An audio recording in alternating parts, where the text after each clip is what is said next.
ওম শান্তি, সুপ্রভাত। সকলকে আমার তরফ থেকে বিনম্র নমস্কার। আজকে সানডে, রবিবার। আজ পারিবারিক মিলন মানানোর দিন, বাড়িতে থেকে রেস্ট করার দিন। তো আমার তরফ থেকে সকল ঈশ্বরীয় সন্তানদের শুভ ভাবনা, শুভকামনা। আপনাদের সারাটা দিন খুব খুব খুব খুশিতে কাটুক, নির্বিঘ্ন কাটুক, প্রত্যেকটা দিন নির্বিঘ্নে কাটুক। শারীরিকভাবে আপনি এবং আপনার পরিবারের সকলে সুস্থ থাকুক। আর পরিবারের যারা বাচ্চারা আছে, আমাদের সন্তানরা আছেন, তারা সামনের দিনে আরও উন্নতি করুক, আরও এগিয়ে যাক। এবং পরিবারে মাতা পিতার সাথে সন্তানদের যে কারণে আমি বলছি, বাবা কিন্তু জ্ঞান দিয়েছেন রচনা এবং রচয়িতার, অর্থাৎ জীবনে সর্বশ্রেষ্ঠ প্রাপ্তি হচ্ছে রচয়িতার দ্বারা যে রচনা।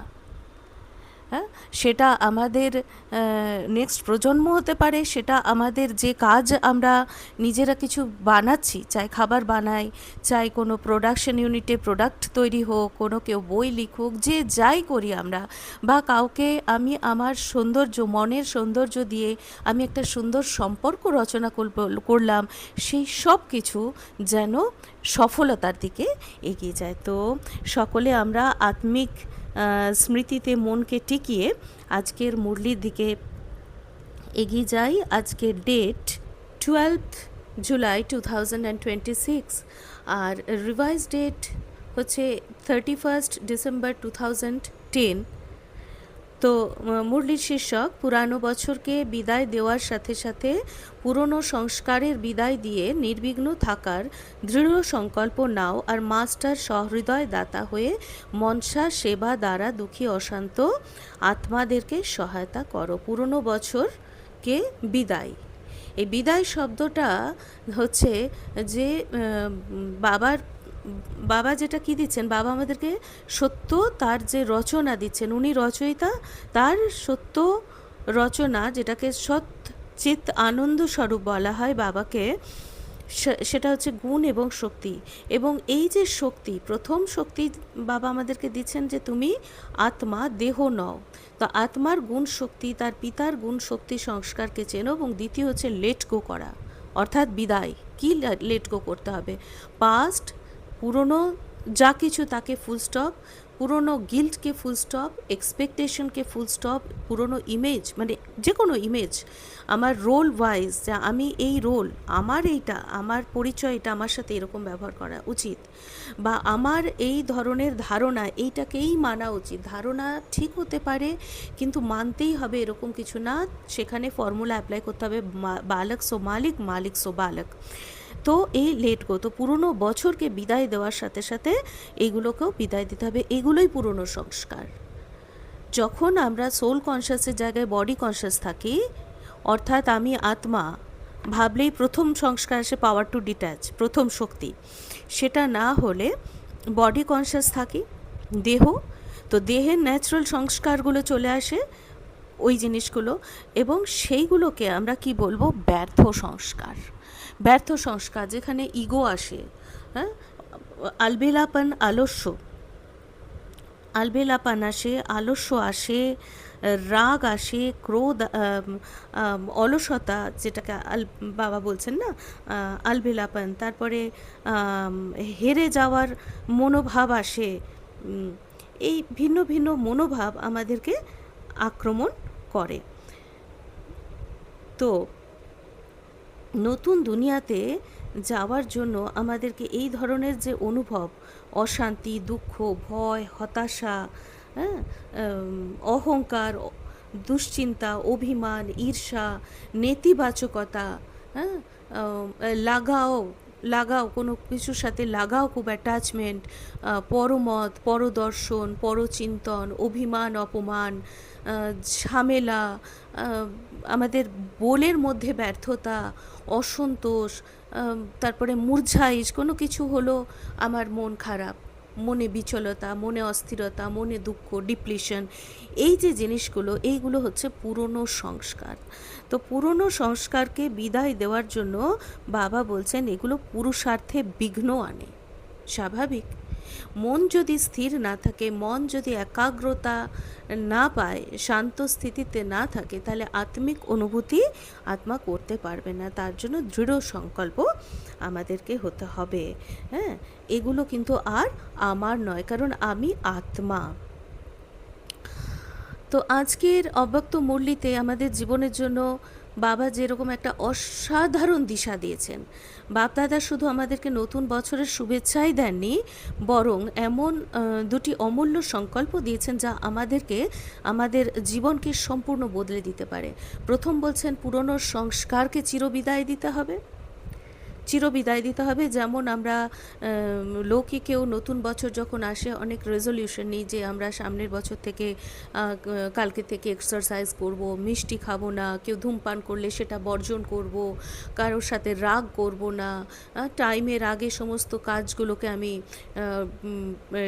কমপ্লিট করে নেব, ইত্যাদি ইত্যাদি অনেক কিছু করি। তো এগুলোও এক ধরনের, কিন্তু আমরা এগুলো দেহের আধারে আমরা ভাবছি। বাবা বলছেন পুরনো সংস্কারকেই বিদায় করতে হবে। এর জন্য গতবারের মুরলিতে বাবা যেটা বলেছেন যে নয়া वर्ष शुरू होने के पहले ब्राह्मण संसार से अलबेलापन, साथ में आलस्य, और आलस्य भी ভিন্ন ভিন্ন প্রকার का। এগুলো পুরো বছরটা শেষ হওয়ার আগে, আগের ডেটটা যে ছিল যে 15-16 দিন পাওয়া যাবে, তাতে এগুলোকে বিদায় দিতে হবে।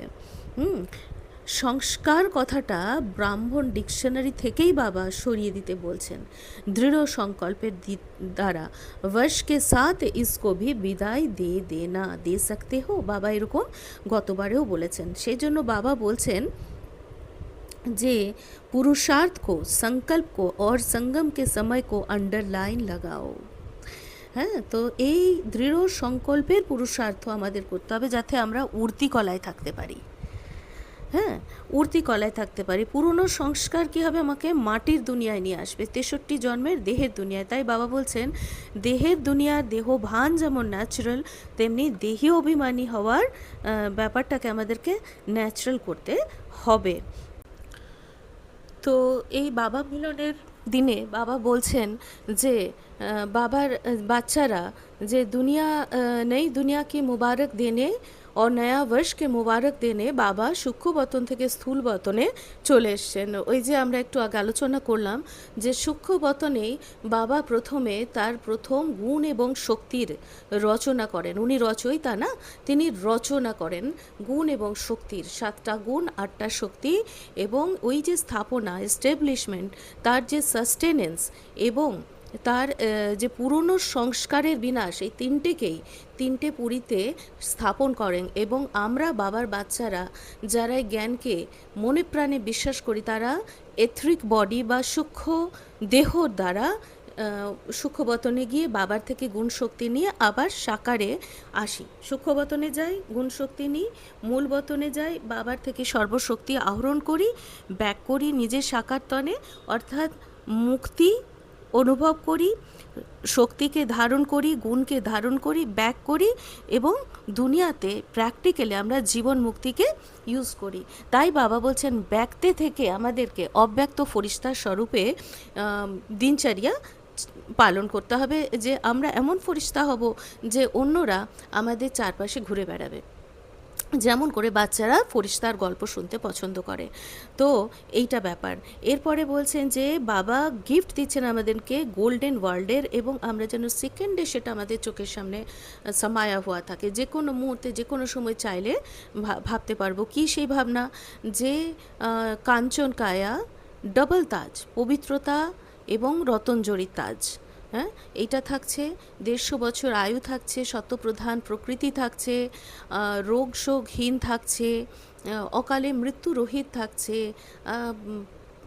অঢেল। তো সেখানে থাকে আরাম করার কলা, দৈবী ব্যবহার করার কলা, সুস্থ থাকার কলা, শিক্ষণের কলা, পত্র লেখার কলা, পালন করার কলা, সামনে এগিয়ে যাওয়া, অপরকে এগিয়ে দেওয়ার কলা, মনোরঞ্জন করার কলা, মিষ্টি কথা বলার কলা, পরকে আপন বানানোর কলা, নেতৃত্ব দেওয়ার কলা, কোনো কিছু শেখার কলা, পরিবর্তন করার কলা, ব্যর্থ থেকে সমর্থ হওয়ার কলা, প্রশাসন করার কলা, অন্তর্লীন করার কলা। তো এই সমস্ত কলা দ্বারা 16 কলার সম্পূর্ণ, সর্বগুণ সম্পন্ন 7টা গুণ, জ্ঞান, পবিত্রতা, সুখ, শান্তি, আনন্দ, প্রেম, শক্তি, আটটা শক্তি থাকছে: power to detach, power to let go, power to tolerate, discern and decision, power to accept, power to face and power to cooperate। আটটা শক্তি হয়ে গেল। এবং দিব্য গুণ থাকছে: পবিত্রতা মানে পিউরিটি, ইন্ট্রোভার্টনেস অন্তর্মুক্তা, পেশেন্স থাকছে, মধুরতা সুইটনেস থাকছে, হর্ষিত মুক্তা, সহনশীলতা, নম্রতা, নির্ভয়তা। অর্থাৎ এই সংস্কারগুলোকে আহরণ করতে হলে আমরা বলছি এক তুমি মেরে সংসারও, মানে বাবা আমার সংসার। তো বাবা যদি আমার সংসার হয় তো পুরনো দুনিয়ার সংস্কার আমার কি করে হবে? কারণ সংস্কার থেকে সংসার। তাহলে বাবা যদি আমার সংসার হয় তাহলে আমার সংস্কার যেগুলো পূর্বে আলোচনা করলাম এইগুলো হবে। কারণ আমি বাবা সর্বশক্তিমান, আমার সংকল্পে সর্বশক্তি আছে। তো এইটা বাবা বলতে চাইছেন। এই জন্য বাবা বলছেন যে প্রত্যেক ঘন্টায় আমি আত্মা, পরমাত্মার সন্তান, আমি বিন্দু রূপে স্থিত হওয়ার প্র্যাকটিস করতে। এইটা বাবা আমাদেরকে আজকে বলেছেন। এরপরে বাবা বলছেন যে যা কিছু পুরনো সংস্কার যার যেটা আছে, যেটা বাবাকে সমর্পণ করে দেওয়া, তা যেন আর ফিরে না আসে, তার জন্য দৃঢ় সংকল্প। রাজযোগ এর দ্বারা দৃঢ় সংকল্পের অভ্যেস ধীরে ধীরে হয়ে যাবে। কারণ রাজযোগের থেকে একটা বড় প্রাপ্তি হচ্ছে উইল পাওয়ার, দৃঢ় সংকল্প। আর তারপরে বাবা বলছেন যে এতে কি হবে, বাবার মধ্যেও একটা ফুরনা আসছে, যে বাবা যেটা চাইছেন নতুন দুনিয়া বাচ্চাদের জন্য, প্রত্যেক পিতামাতাই চায় রচয়িতা তার রচনার জন্য একটা হালকাপন, লাইটনেস, তার জীবনে যেন কোনো চাপ না থাকে, তন মন লাইট। হ্যাঁ, এই প্রত্যক্ষতা বাবা আমাদের মধ্যে যখন দেখছেন, তো বাবাও ডান্স করছেন, আমরাও ডান্স করছি অবশ্যই মনে মনে। তো বাবা বলছেন হাত স্থূল হাত না, মন থেকে দৃঢ় সংকল্পের হাত তোলো। আর মনসা সেবা, দুঃখী অশান্ত আত্মাদেরকে মনসা সেবা আমাদেরকে করতে হবে। যখন আমরা মন বচন কর্মে পবিত্র হব তখন এটা পারা যাবে। তো বিশেষ অমৃত বেলায় মনসা সেবা, বিশেষ যে আত্মাকে আপনি চাইছেন, প্রথমে পরিবার এবং তারপরে সমাজ সংসারে এটা করা যাবে। এছাড়া জেসা অন্ন বৈসা মন, খাবারের মধ্যে পজিটিভ, সকারাত্মক, পবিত্র ভালো ভালো সংকল্প দিয়ে, ঈশ্বরীয় সংস্কার দিয়ে मनसा सेवा করা যাবে। হ্যাঁ, तो এইভাবে तो सारे दिन में जो भी टाइम मिले उसमें मनसा सेवा जरूर करना, क्योंकि आप बच्चों को ही सुखमय संसार लाना है। বাবার রাইট হ্যান্ড আমরা, এইটা বাবা বলছেন। হ্যাঁ, যে যারা দুঃখী অশান্ত তাদেরকে দিতে হবে, এই জন্য নিশ্চয় বুদ্ধি হতে হবে। নিশ্চয় এবং নেশা, যত নিশ্চয়, যত প্রাপ্তি, তত এই স্পিরিচুয়াল ইনটক্সিকেশন বাড়বে। এই জন্য কতগুলো পয়েন্ট বাবা বলছেন যে পরমাত্মা প্রাপ্তি, গাইড, লিবারেটর, মার্সিফুল এবং বাবার যতগুলো গুণ আর শক্তির সাগর, সেইগুলো বাবার থেকে প্রাপ্তি। হ্যাঁ, যা কিছু এতক্ষণ আলোচনা করলাম এইগুলো। তারপরে সর্বশক্তি, সর্বগুণ, সর্বজ্ঞান। প্রথম জ্ঞান আমি আত্মা, দেহ নই, পরমপিতা পরমাত্মার সন্তান, মন বুদ্ধি কর্মেন্দ্রিয়ের মালিক, অর্থাৎ কর্মেন্দ্রিয়ের আমি অধিকারী, স্বরাজ্য অধিকারী। যখন স্বরাজ্য অধিকারী হব তখন বিশ্বরাজ্য অধিকারী হব। তো এই বিশ্বাসটা পেতে হলে বারবার মুরলি পড়তে হবে, মুরলিকে নার্চার করতে হবে, বিশ্বাস রাখতে হবে, নিশ্চয় রাখতে হবে, এইটা করতে হবে। এবং রাজযোগের দ্বারা বাবা আজ বলেছেন বিন্দু স্বরূপকে, যা আজকের যা সময় পরিণতি তাতে এটা হেল্প করবে। আর তার সাথে 5 স্বরূপকে, যখন যে 5 স্বরূপের মধ্যে যেটা দরকার আমরা যেন ইউজ করতে পারি, বারবার বলছেন। কারণ 5 স্বরূপ রাজযোগের একটা বিশেষ কাঠামোর শক্তি, যেখানে প্রথমে অনাদিতে আমি মাস্টার বীজরূপ, পারফেক্টের ডেফিনেশন কি? পারফেক্ট ইকুয়ালস টু কালেকশন আর কানেকশন। হ্যাঁ, বাবার সাথে কানেকশন করব, নিজের পুরনো সংস্কার দূরীভূত করে বাবার সংস্কারে নিজেকে সাজাবো, কারেকশন করব, আর কালেকশন করব ভালো গুণে, তাহলে পারফেক্ট হয়ে যাব। অনাদি, আদিতে দৈবী স্বরূপ, সবাই জানি দৈবী স্বরূপ কেমন, সেটা সামনে আসছে কিনা, তাহলে নিজেকে কখনো ডিপ্লিটেড লাগবে না। তারপরে হচ্ছে পূজ্য স্বরূপ, যেখানে হচ্ছে দেবতাদেরকে যেভাবে পুজো করা হয়, যে অসুর সংহারিণী, পাপ নাশিনী, বিদ্যাদায়িনী, সিদ্ধিদায়িনী, বিঘ্ন বিনাশিনী ইত্যাদি ইত্যাদি, এগুলোকে মনের মধ্যে নার্চার করলে মন আপলিফটেড থাকবে, শক্তিশালী থাকবে। হ্যাঁ, আমি পূর্বজ এবং পূজ্য, এই কথাগুলো মাইন্ডে থাকবে। এরপরে বাবার ব্রাহ্মণ বাচ্চা এই সঙ্গমে বাপ টিচার সদ্গুরু হিসেবে আমাদেরকে বাবা পালনা দিচ্ছেন, বর্ষা দিচ্ছেন, টিচিং দিচ্ছেন আত্মা পরমাত্মা সৃষ্টিচক্রে, যাতে আমাদের চক্রবর্তী রাজা হতে, অর্থাৎ বিভিন্ন সংস্কারের সাথে মিলন মানিয়ে জীবনটা আসান করতে সোজা হচ্ছে, এবং সদ্গুরু মুক্তি এবং জীবন মুক্তি দিচ্ছেন রাজযোগের দ্বারা। প্রথমে আত্মাকে ওই বিন্দুস্বরূপ অভ্যেস মুক্তিধাম নিয়ে যাব, ভায়া মুক্তিধাম, সেখানে শান্তি শক্তির অনুভব করে আমরা সূক্ষ্মবতনে সমান নেব।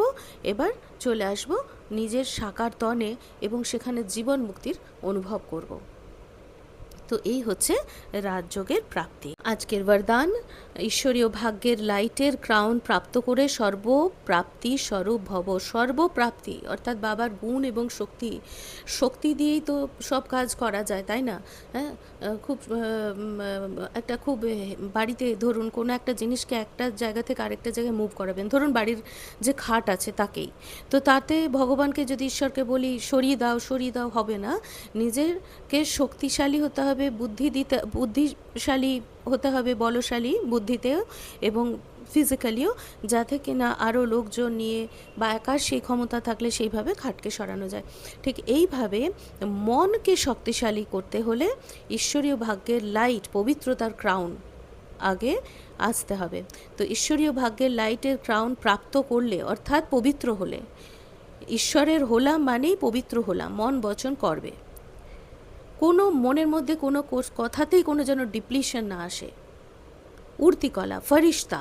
এই জন্য বাবা 500 রূপ, এই জন্য বাবা বিন্দু স্বরূপের কথা বলছেন। ওই ঈশ্বরীয় ভাগ্যের লাইটের ক্রাউন প্রাপ্ত করে সর্বপ্রাপ্তি স্বরূপ হতে হবে, অর্থাৎ হেলথ, ওয়েলথ, হ্যাপিনেস, সাকসেস পেতেই হবে বন্ধুরা। আমরা সবাই পেয়ে দেখাবো। প্রাপ্তি স্বরূপ হওয়ার জন্য জ্ঞানমার্গে আমরা এসেছি। স্লোগান, নিজের আধ্যাত্ম স্থিতিতে যারা স্থিত থাকে তারাই মনসা মহাদানী। তো মনসা সেবার কথা বাবা আজকে বলেছেন, তার জন্য আধ্যাত্ম স্থিতিতে অর্থাৎ দেহি অভিমানী হয়ে থাকতে হবে, তাহলে আমরা মনসার মহাদান করতে পারবো। আসুন আজ কেন আমরা সবাই মিলে আমাদের পরিবার এবং আশপাশের সবাইকে শুভ ভাবনা, শুভকামনা দিই এবং নিজের তথা সকলের জীবনকে শ্রেষ্ঠ বানাই। আচ্ছা, ওম শান্তি।